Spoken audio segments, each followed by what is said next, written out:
నా యేసయ్యా నిన్ను మరచి నేనుండలేను. హల్లెలూయా. మరి మొదటికి దేవునికి నా వందనాలు తెలియజేస్తా ఉన్నాను. మీ అందరికి కూడా యేసయ్య నామములో అందరికి వందనాలు. ఈ లైవ్ చూస్తున్న మీకు మా నూతనకు వచ్చిన ఇద్దరు కూడా నా వందనాలు తెలియజేస్తున్నాను.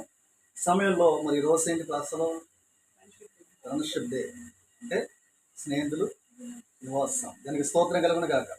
ఈ లోకంలో మన అనేక మంది బలం ఉంటే కొంతమంది స్నేహం చేస్తారు, అలాగే ధనం ఉంటే కొంతమంది స్నేహం చేస్తారు, అలాగే మనకు కొంచెం అందం ఉంటే కొంతమంది కూడా స్నేహం చేస్తారు.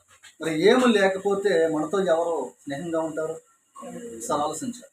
ఎందుకంటే ఈ లోకంలో చాలామంది కూడా ఈ లోకంలో ఒకరు పరిచయం కలిగితే అదే స్నేహం అనుకుంటారు. కానీ అనగా నిజమైన స్నేహితుడు మనకి ఏం తీసుకొస్తాడో ఒక మాట మనం చదువుదాం. సామెతల గ్రంథము 27వ అధ్యాయము 6వ వచనం చదువుదాం.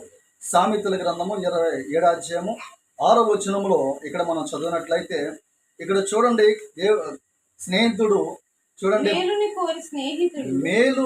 కోరే స్నేహితుడు గాయములు చేయను, పగవాడు లెక్కలేని ముద్దులు పెట్టినంత. దానికి స్తోత్రం కలుగును గాక.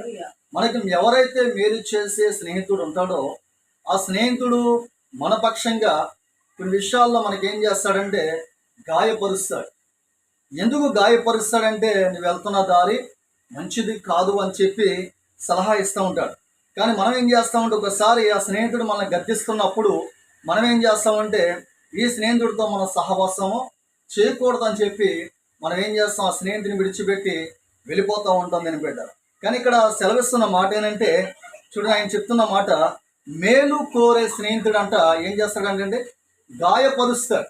ఏంటంటే ఈ లోకంలో కొన్ని విషయాల్లో మనం స్నేహితుడు గద్దిస్తున్నాడు అంటే కనుక దాన్ని మనం సీరియస్గా తీసుకోకుండా ఇది నా మంచి కోసమే అని చెప్పి మనం ఎప్పుడైతే పాటిస్తామో అది మన జీవితంలో వదిలేస్తుంది అన్నమాట. దానికి స్తోత్రం కలుగును కాదు.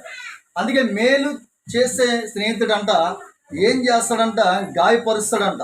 అంత మాత్రమే కాదు కానీ మన మేలు కోరే వాడంట అయితే పగవాడు ఏం చేస్తాడంట, లెక్కలేని ముద్దులను పెడతా ఉంటాడంట. అంటే హృదయంలో ఒకలాగా బయట ఒకలాగా ఉన్నవారు చాలా మంది స్నేహితులు ఉంటూ ఉంటారు అన్నమాట. అయితే అటువంటి వారితో మన స్నేహం అనేది చేయకూడదు అనే వాక్యము సెలవిస్తూ ఉంది. మనం